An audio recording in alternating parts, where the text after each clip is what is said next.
नमस्कार दोस्तों, कैसे हैं आप सब। उम्मीद करता हूँ बहुत अच्छे होंगे। Welcome back to my YouTube channel the history वाला। बहुत समय बाद मैं आप लोगों के सामने वीडियो लेकर आया हूँ और ये बहुत ही इन्फॉर्मेटिव वीडियो रहने वाला है। बहुत ही जानकारी इस वीडियो में आप लोगों को मिलने वाली है, खासकर असिस्टेंट प्रोफेसर से संबंधित जो सिलेबस HPPSC ने आउट किया है वो सिलेबस क्या है, किस तरह से सिलेक्शन प्रोसेस रहेगा। तो आज मैं आप लोगों के सामने सिलेबस के बारे में जानकारी देना चाहूँगा, किस तरह से सिलेबस रहता है, किस तरह से एग्ज़ाम होने वाला है और कौन कौन से सब्जेक्ट का जो सिलेबस है वो HPPSC ने आउट कर दिया है असिस्टेंट प्रोफेसर का। तो सबसे पहले कई लोगों की रिक्वायरमेंट आ रही थी कि हमें सिलेबस साइट पर नहीं मिल रहा है, कहाँ से सिलेबस डाउनलोड होता है। सबसे पहले वो जान लेते हैं, फिर सिलेबस के बारे में बात करते हैं कि सिलेबस क्या रहने वाला है हिस्ट्री सब्जेक्ट के लिए, क्योंकि मैं इस विषय पर हिस्ट्री मेरा विषय है, हिस्ट्री पर ही मैं बात करता हूँ। बाकी आप साइट पर डाउनलोड करने के लिए मैं बता दूंगा कि किस तरह से साइट पर डाउनलोड सिलेबस जो है हो रहा है, कौन सी जगह पे डाउनलोड हो रहा है। तो सबसे पहले हम साइट पर चलते हैं, गूगल सर्च पे चले जाएंगे। गूगल सर्च की बात अगर करें तो आप यहाँ पर HPPSC डाल दीजिएगा। HPPSC आप डाल दीजिए और एंटर मार दीजिए। उसके बाद जाएगी आप देश पब्लिकेशन की साइट पर चले जाएंगे। उसके बाद देखिए आप टाइम लेगा, ये आपके सामने जो है आप थोड़ा सोच जाइए। आप यहाँ पर देख सकते हैं, टेस्ट नोट है, नोटिस है, अप्लाई ऑनलाइन, डाउनलोड रिजल्ट्स। उसके बाद syllable and previous year question paper पर आप जाइए। यहाँ पर जो पहला ऑप्शन है सिलेबी, तो उस पर आप जाते हैं। सामने दो इंटरफेस है वो इस तरह आएगा। ठीक है, ये अभी डाटा दे रहा है, साइट थोड़ी स्लो चल रही है। यहाँ पर भी आपको सिलेबी पर क्लिक करना है। तो इस क्लिक के बाद आप देखेंगे कि single tier state eligibility test का सिलेबस भी आपको यहाँ पर दिखेगा। 2 टीयर एग्जामिनेशन जो होते हैं स्क्रीनिंग टेस्ट के माध्यम से, वो भी एग्जामिनेशन मिलेगा। और 3 टीयर एग्जामिनेशन जैसे HS वगैरह है, लाइट्स वगैरह है, ये 3 टीयर एग्जामिनेशन है, इनका सिलेबस भी आपको देखने को मिलेगा। तो हमारा जो है वो 2 टीयर सिलेबस है, तो उस पर हम क्लिक करेंगे 2 टीयर सिलेबस पर और यहाँ पर आपको इंटरफेस खुल जाएगा। आप देख सकते हैं कि असिस्टेंट प्रोफेसर कॉलेज के under botany, philosophy, tabla, zoology, mathematics, chemistry, sociology और history, philosophy, geography, English, Hindi, direction and drama and physical education, dance. इस तरह से अगर आप दूसरे इस पर क्लिक करेंगे तो भी आपको सिलेबस यहाँ दिख जाएगा। जैसे म्यूजिक है, जूलॉजी है, इकोनॉमिक्स है, म्यूजिक इंस्ट्रूमेंटल है, पॉलिटिकल साइंस का सिलेबस आपको देखने को मिल जाएगा। तो आप यहाँ से क्लिक करके, जैसे यदि हमें इकोनॉमिक्स का सिलेबस डाउनलोड करना है तो कीजिए, आपके सामने इकोनॉमिक्स का जो हो जाएगा। तो अब हम बात करेंगे के बारे में, हिस्ट्री के बारे में। ठीक है, तो ये आपका इस तरह से सिलेबस ओपन हो जाएगा। इकोनॉमिक्स का सिलेबस ओपन किया है, तो इकोनॉमिक्स के सिलेबस पर बात नहीं करने वाले हैं, हम बात करने वाले हैं अपने हिस्ट्री के सिलेबस पर। ठीक है, तो ये इकोनॉमिक्स का जो सिलेबस है इसको देते हैं। तो आप जान गए होंगे कि किसे आपने सिलेबस डाउनलोड करना है, साइट पर जाकर कहाँ पर आपको सिलेबस मिलेगा, और ये नया और अपडेटेड सिलेबस आपको मिल जाएगा। तो इसको हम कट कर देते हैं। अब चलते हैं हम अपना जो हिस्ट्री का सिलेबस है उसको किस तरह से हम देखते हैं, वो हमें अभी ये लीजिए, ये हमारे पास हिस्ट्री का जो सिलेबस है मैं डाउनलोड करके रख लिया था। तो अब इस हिस्ट्री के सिलेबस पर बात कर लेते हैं। Syllabus for descriptive subject aptitude test SAT for all recruitment to the post of assistant professor college cadre in history in the Department of Higher Education. This paper shall be of 3 hours. देखिए यहाँ क्या है, ये जो paper रहने वाला है वो 3 घंटे का रहने वाला है। ठीक है, 3 आवर मैं हाईलाइट भी कर लेता हूँ साथ में। 3 आवर्स का रहने वाला है। हैविंग 120 मार्क्स, ये देखिए 120 मार्क्स का ये पेपर रहने वाला है। ठीक है, 120 मार्क्स का पेपर रहने वाला है। The paper SAT paper shall consist of 2 papers, i.e. part 1 और part 2 and will cover the following topics। देखिए ये जो सिलेबस है, ये जो पेपर है वो टियर 1 और टियर 2 में रहने वाला है, पार्ट 1 पार्ट 2 में रहने वाला है। ठीक है, 3 आवर्स का ये पेपर रहने वाला है। मैं सब्जेक्ट हिस्ट्री की बात कर रहा हूँ, तो ड्यूरेशन यहाँ पर दिया गया है 3 आवर दिया गया है। ठीक है, हिस्ट्री सब्जेक्ट दिया गया है। पार्ट 1 में जो है वो 60 मार्क्स आपके यहाँ से पूछे जाएंगे। मैक्सिमम मार्क्स जो है 120 मार्क्स लेने वाले हैं। ठीक है, इसमें यूनिट्स बनाए गए हैं, धीरे धीरे हम यूनिट्स को कवर करेंगे, थोड़ा थोड़ा देखेंगे कि इसमें है क्या चीज़। तो पार्ट 1 की अगर बात करें पार्ट 1 की अगर हम बात करते हैं तो इसमें जैसे नेगोशिएशन द सोर्स, हिस्ट्री की बात हो रही है, जैसे आर्कोलॉजिकल सोर्सेज है आपका, ठीक है, एक्सप्लोरेशन कौन कौन सी हुई है, एक्सकेवेशन कौन कौन सी हुई है, वहाँ से प्रश्न बन सकते हैं, ठीक है, एपिग्राफियन कौन कौन से है, न्यूमिस्मेटिक्स डेटिंग टेक्निक्स कौन कौन सी है, ठीक है, आर्कोलॉजिकल साइट्स कौन कौन सी है, लिटरेचर सोर्सेज, लिटरेरी सोर्सेज कौन कौन से है, इंडिजिनियस लिटरेचर कौन सा है, प्राइमरी सेकेंडरी डाटा कौन सा है, problem of dating religious and secular literature, आपका मिथ्स एंड लेजेंड्स चीज़ें कौन सी है, ठीक है, पर्शियन अकाउंट्स कौन से, ग्रीक अकाउंट्स है, चाइनीज अकाउंट्स है, जिनको हम स्त्रोतों के माध्यम से पढ़ते हैं हिस्ट्री में, ठीक है, civilization of Mesopotamia, civilization of Sumerian, यानी कि आपको यहाँ से भी चीज़ें देखने को मिलेगी, ठीक है, पर्शियन सुमेरियन जो सिविलाइजेशन है, मेसोपोटामिया सिविलाइजेशन है, इजिप्टियन सिविलाइजेशन है, यहाँ से भी प्रश्न आपको बनते हुए नजर आएंगे, ठीक है, नील वैली जो सिविलाइजेशन है वहाँ से भी आपको प्रश्न देखने को मिल सकते हैं, ठीक है। इस तरह से यूनिट 1 में आपके सोर्सेज हैं, फिर जो विदेशी सिविलाइजेशंस है जैसे नील की है, इजिप्टियन है, सुमेरियन जो सिविलाइजेशन है, पर्शियन सिविलाइजेशन है, उन सबको इन्होंने कवर किया है, ठीक है। फिर अलेक्जेंडर का जो आक्रमण है वो उसको पहली यूनिट में कवर किया है, ठीक है। इकोनॉमिक एंड सोशल लाइफ पर क्या प्रभाव पड़ा, अलेक्जेंडर का जो हमला हुआ था भारत पर, जो आक्रमण हुआ था उस पर क्या जो है वो प्रभाव पड़ा था भारत पर, इकोनॉमिकली या सोशली या फिर लाइफ पर या लिटरेचर पर किस तरह से प्रभाव पड़ा था। फिर जो यूनिट 2 है वो आ जाता है एंशिएंट इंडियन आर्कियोलॉजी, ठीक है। एंशिएंट इंडियन आर्कियोलॉजी का जो ज्योग्राफी फैक्टर्स हैं, ठीक है, जो ह्यूमन सेटलमेंट हुई है, जैसे आप देख सकते हैं हड़प्पा सिंधु सभ्यता में, ठीक है, सब कॉन्टिनेंट में। फिर इंडियन आर्कियोलॉजी के बारे में, ओरिजिन्स के बारे में, बिगनिंग के बारे में यहाँ से प्रश्न पूछे जा सकते हैं, ठीक है। Principle and methods of archaeology excavation, ये सब चीज़ें मतलब आर्कोलॉजी से, एंशिएंट टाइम में जो आर्कोलॉजी से संबंधित जो साइट्स हैं, जो टूल्स हैं, वहाँ से आपको प्रश्न पूछे जा सकते हैं, ठीक है। तो ये प्रश्न जो है आपको पूछे जा सकते हैं। तो यूनिट 3 में आप देख सकते हैं कहाँ से शुरू होती है। यूनिट 3 आपकी 320 से 750 एडी के आसपास, जब आप मॉडर्न पीरियड देखते हैं, मॉडर्न पीरियड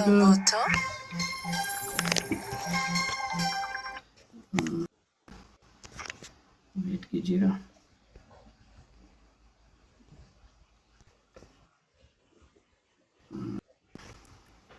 कैमरा थोड़ा फंबल हो गया था।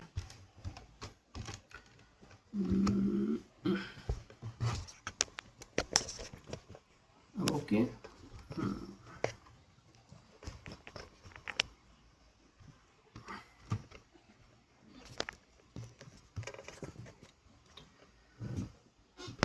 हाँ शायद ओके हो सकता है, थोड़ा सा फंबल हो गया था कैमरा, चेक कर लेते हैं।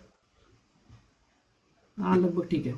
तो हम कर रहे थे आपका मौर्यास के बारे में, शुंगास के बारे में, ठीक है, कर्नौज के बारे में, ठीक है। इस जो है यूनिट 3 में हमें ये सब चीज़ें देखने को मिलेगी। इंडो ग्रीक, द इंडोसीथियन है एंड सातवान है, द कुशानाज, हमें यहाँ से प्रश्न बन सकते हैं, द गुप्ताज, वाकाटकाज, हर्षवर्धन का जो काल है हमें वहाँ देखने को मिल जाता है। कश्मीर और वेस्टर्न हिमालयाज में जो स्टेट्स उस टाइम 320 BC से 750 AD तक बने थे, उससे प्रश्न आपको बनते हुए नजर आ जाएंगे, ठीक है।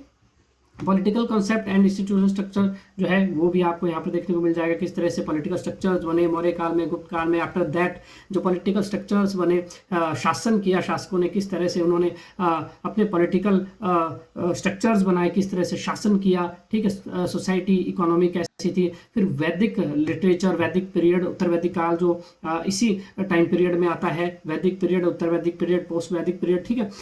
तो ये जो है वो यूनिट 3 में कवर किया गया है, ठीक है। यूनिट 4 में अगर बात करें तो aspect of religion, art and architecture in India, early Indian religious, वैदिक एंड पोस्ट वैदिक पीरियड में किस तरह से आर्ट एंड आर्किटेक्चर रहा है, सोशल एंड इकोनॉमिक लाइफ किस तरह से रही है, ठीक है। Roots of Buddhism and Jainism, growth of bhakti, Sufi movement, जो आपका शैविज्म है, जैसे वैष्णविज्म है, शक्तिज्म है, वो जो स्पिरिट ऑफ इंडियन आर्ट आपको देखने को मिलती है, ठीक है। भक्ति, शैविज्म, बुद्धिज्म का जो कल्ट्स है वो आपको देखने को मिल जाते हैं, वो यूनिट 4 में कवर किए गए हैं, ठीक है। फिर मौर्यन पीरियड, शुंगा सातवाहन स्कूल, जो गंधर्व स्कूल है, वो जो है ये आपका 4th यूनिट में कवर किया गया है।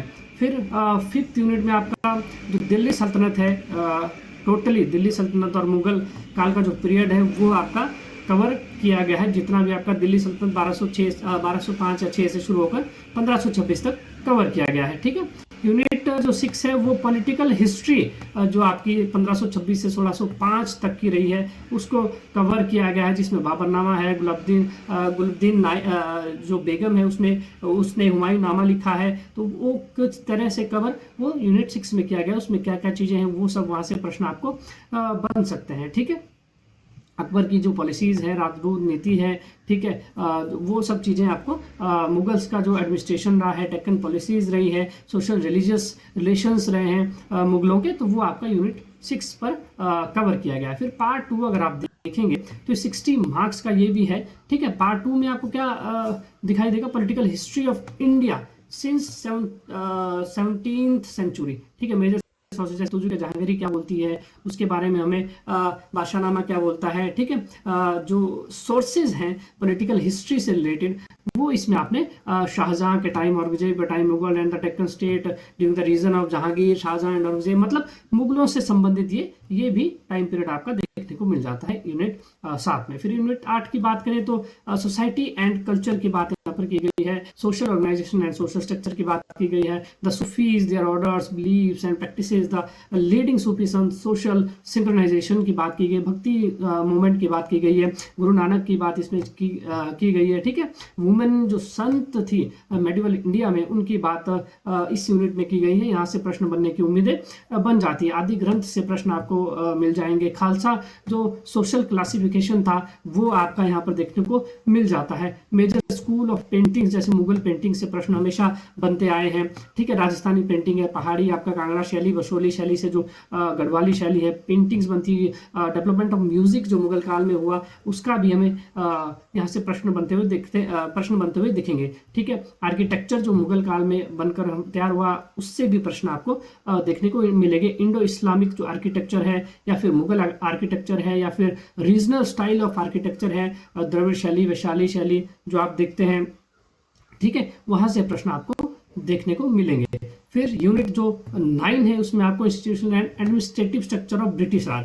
अब बात आती है ब्रिटिश राज की कि ब्रिटिश राज ने किस तरह से एडमिनिस्ट्रेशन किया 1765 से 1772 किस तरह से रहा। ठीक है, फिर 1784 में जो एक्ट आता है पिट्स एक्ट, वहां से प्रश्न आपको देखने को मिल जाता है। फिर चार्टर एक्ट आता है 1793, 1853। ठीक है, फिर 1858 का जो क्राउन वाला कंपनी टू क्राउन एक्ट आता है वहां से प्रश्न आपको देखने को मिल जाएंगे। 1919 1935 के एक्ट से प्रश्न बन जाएंगे। ठीक है, 1947 वाले एक्ट से प्रश्न बन जाएंगे। रिवॉल्ट ऑफ 1857 यहाँ से आता है, इसके कॉज क्या थे, इसके कोर्सेज क्या थे, नेचर एंड इम्पैक्ट क्या था, यहाँ से प्रश्न आपको देखने को मिल जाएंगे। पार्टीशन ऑफ बंगाल 1905 यहाँ से प्रश्न आपको दिखने शुरू हो जाएंगे जब भी आपका पेपर होता है। ठीक है, आईएनए का क्या रोल रहा है, ये सब प्रश्न क्या है यहाँ से, ये इन सब टॉपिक से क्या है आपको प्रश्न देखने को मिलेंगे। फिर अगर मैं पूरा यूनिट्स आपको टॉपिक वाइज बताता हूँ बहुत वाइड हो जाएगा। मैं आपको बता चुका हूँ कि साइट पर किस तरह से जाना है, वहाँ से आपने अपने सब्जेक्ट का किस तरह से जो सिलेबस है वो डाउनलोड करना है। तो ये सब बातें आपको मैं पहले ही बता चुका हूँ। मैं मोटा मोटा आइडिया आपको दे देता हूँ किस तरह से सिलेबस रहने वाला है और किस तरह से पेपर आने वाला है। ठीक है, तो अगली जो यूनिट है वो 11th यूनिट है, 11वीं यूनिट है। 11वीं यूनिट में क्या है, हिस्ट्री ऑफ हिमाचल प्रदेश। ये इंपॉर्टेंट बात है कि आपको इस बार history of Himachal Pradesh ancient time to 1971, मतलब इसमें अब क्या ऐड किया गया है कि आपको हिस्ट्री ऑफ हिमाचल प्रदेश भी आना चाहिए। पहले क्या होता था, सब्जेक्टिव होता था आपका जो हिस्ट्री है वो 70 नंबर का पूछा जाता था और 30 नंबर का आपसे इंग्लिश, मैथ, रीजनिंग या सॉरी इंग्लिश हिंदी पूछा जाता था और कुछ जीके पूछे जाते थे। लेकिन अब क्या है, अब यूनिट 11 जो है टोटली हिमाचल हिस्ट्री से संबंधित है। Concept and scope of regional history, pre and proto history, Banganga में किस तरह से हमें आर्कियोलॉजिकल टूल्स या सोर्सेज मिले हैं, तो वो सब चीज़ें यहाँ से पूछी जाने वाली हैं। ट्राइब्स हिमाचल प्रदेश में है, कास्ट है, क्लेन्स है, किस तरह से निवास करती है, कांगड़ा में आपका मेडिकल स्टेट देखते हैं, चंबा में सोशल इकोनॉमिक कंडीशंस क्या है। मतलब अब आपको इसके साथ साथ हिमाचल जीके भी पढ़ना आवश्यक हो जाता है। ठीक है, मुगल और सिख रिलेशन कैसे रहे हिमाचल प्रदेश में, दिल्ली सल्तनत का क्या रोल हिमाचल प्रदेश के इसमें रहा है, रणजीत सिंह, महाराजा रणजीत सिंह जो पंजाब के शासक थे उनका क्या रोल रहा है, किस तरह से उन्होंने हिमाचल में शासन किया। ठीक है, गोरखा इन्वेजन से आपको प्रश्न यहाँ पर बनते हुए दिखेंगे। ठीक है, तो एक और बड़ी इंपॉर्टेंट खबर ये है कि आपको HPGK का कोई भी किताब पढ़नी पड़ेगी। HPGK से संबंधित हिस्ट्री से रिलेटेड कोई भी किताब आप पढ़ लीजिए, चाहे हिमाचल दर्पण पढ़ लीजिए, चाहे जगमोहन बलोखरा की किताब पढ़ लीजिए, कोई भी किताब जो आप पढ़ना चाहेंगे, चाहे आप जोग्टा एकेडमी की हिस्ट्री की जो बुक है वो पढ़ सकते हैं। ठीक है, फिर एक जो 12वीं यूनिट है वो बहुत ही महत्वपूर्ण रहने वाली है। ये दो नई चीज़ें आप लोगों को इस सिलेबस में देखने को मिलेगी। एक तो आपका एचपी हिस्ट्री जो हिमाचल हिस्ट्री से संबंधित है, दूसरा क्या है, यूनिट जो 12वीं है, 12th यूनिट जो है वो historical method, research methodology and historiography, ये न्यू एजुकेशन पॉलिसी के अधीन जो चीज़ें आई है उस हिसाब से ये जो है सिलेबस बना है। Scope and importance of history, यहाँ पर आपको हिस्टोग्राफी से प्रश्न आपको देखने को मिल जाएंगे। ठीक है, यदि आपने केवल एमए किया है, सेट किया है, नेट किया है, ठीक है, सेट ही किया है, नेट कर लिया है या जो भी है, या रिसर्च में आप अभी तक नहीं है, तो वो हिस्टोग्राफी पढ़ना बहुत आवश्यक है, क्योंकि हिस्टोग्राफी के जो प्रश्न है वो यहाँ पर बनना संभवतः 2 से 4 प्रश्न आपके, क्योंकि 120 नंबर का जो क्वेश्चन है वो क्वेश्चन पेपर बनेगा और यहाँ से प्रश्न आने संभावित है। ठीक है, तो जो objective and biasness of history क्या होती है, ह्यूरिस्टिक ऑपरेशन क्या है, क्रिटिसिज्म हिस्ट्री में क्या होता है, ठीक है, synthesis and presentation history and axiology science, मतलब यहाँ पर ये मैं कहने की कोशिश कर रहा हूँ कि जो व्यक्ति अभी असिस्टेंट प्रोफेसर की तैयारी कर रहा है, जो रिसर्च में नहीं है, पीएचडी में नहीं है, और जिन्होंने हिस्ट्री को केवल आक्रमण तक, जैसे शुरुआत से हम शुरू करते हैं पाषाण काल से लेकर मुगल काल फिर आज़ादी तक हिस्ट्री को पढ़ा है, हिस्टोग्राफी को नहीं छुआ है, अपना हिस्टोरिकल मेथड क्या है, रिसर्च मेथडोलॉजी क्या है, हिस्टोग्राफी क्या है, ये सब चीज़ें आप हिस्ट्री में तब सीखते हैं जब आप रिसर्च में आते हैं, पीएचडी कर रहे होते हैं। ठीक है, हिस्ट्री में क्रिटिसिज्म क्या है, सिंथेसिस क्या होता है, कॉजेशन क्या होता है, थ्योरी ऑफ कॉजेशन क्या होता है, ठीक है, आपका रिसर्च मेथडोलॉजी, हाइपोथेसिस क्या होता है, ये सब चीज़ें आप पीएचडी में आके सीखते हैं। यदि आपने एमफिल की है या फिर आप पीएचडी कर रहे हैं या आपने कर ली है, तब तो आपने जरूर इन चीज़ों को सीखा होगा, देखा होगा। लेकिन यदि जो व्यक्ति अभी नए नए आए हैं, नेट जीआरएफ करके आए हैं या फिर सेट क्वालिफाई करके आए हैं और अप्लाई करना चाहते हैं असिस्टेंट प्रोफेसर के लिए, उनके लिए ये थोड़ा सा इंपॉर्टेंट रहने वाला है। Area of propose research sources क्या क्या हो सकते हैं, डाटा कलेक्शन कैसे हो सकता है, प्राइमरी और सेकेंडरी डाटा कौन कौन सा होता है, ओरिजिनल एंड ट्रांजिस्ट सोर्सेज कौन कौन से होते हैं, तो ये सब चीज़ें क्या है हिस्टोग्राफी में पूछी जाती है। स्कूल्स ऑफ हिस्टोरिकल राइटिंग्स आपका पूछा जाएगा। ठीक है, तो ये जो 2 यूनिट्स है, जो मेन इंपॉर्टेंट जो 2 यूनिट्स है, वो जो क्रक्स है क्योंकि हिस्ट्री का जो विषय है, हिस्ट्री यदि आप नेट कर रहे हैं, सेट कर रहे हैं और कॉलेज कैडर के लिए बैठे हैं, एमए कर रहे हैं, तो लगभग हिस्ट्री आपने पढ़ी होगी पाषाण काल से लेकर आज़ादी तक 1947 तक, उसके बाद भी। लेकिन एचपी हिस्ट्री यदि आप हिमाचल से बाहर से कहीं से अप्लाई कर रहे हैं तो वो एचपी हिस्ट्री एक चीज़ हो गई, वहाँ पे एचपी हिस्ट्री आपको पढ़नी आवश्यक हो जाएगी। यदि आप हिमाचल में रहते हैं और आपने एचपी हिस्ट्री नहीं पढ़ी है तो फिर आपको कोई किताब अवश्य एचपी हिस्ट्री की लेनी होगी। दूसरा क्या है कि आपका रिसर्च मेथडोलॉजी आपको पढ़ना पड़ेगा, रिसर्च मेथडोलॉजी और हिस्टोग्राफी। तो ये 2 चीज़ें आपको आवश्यक रूप से पढ़नी पड़ेगी, क्योंकि यहाँ से 5 से 10 क्वेश्चन बनने की आवश्यकता है, क्योंकि 120 नंबर का जो है 120 क्वेश्चन आपको यहाँ पर बताए गए हैं पहले ही कि होंगे।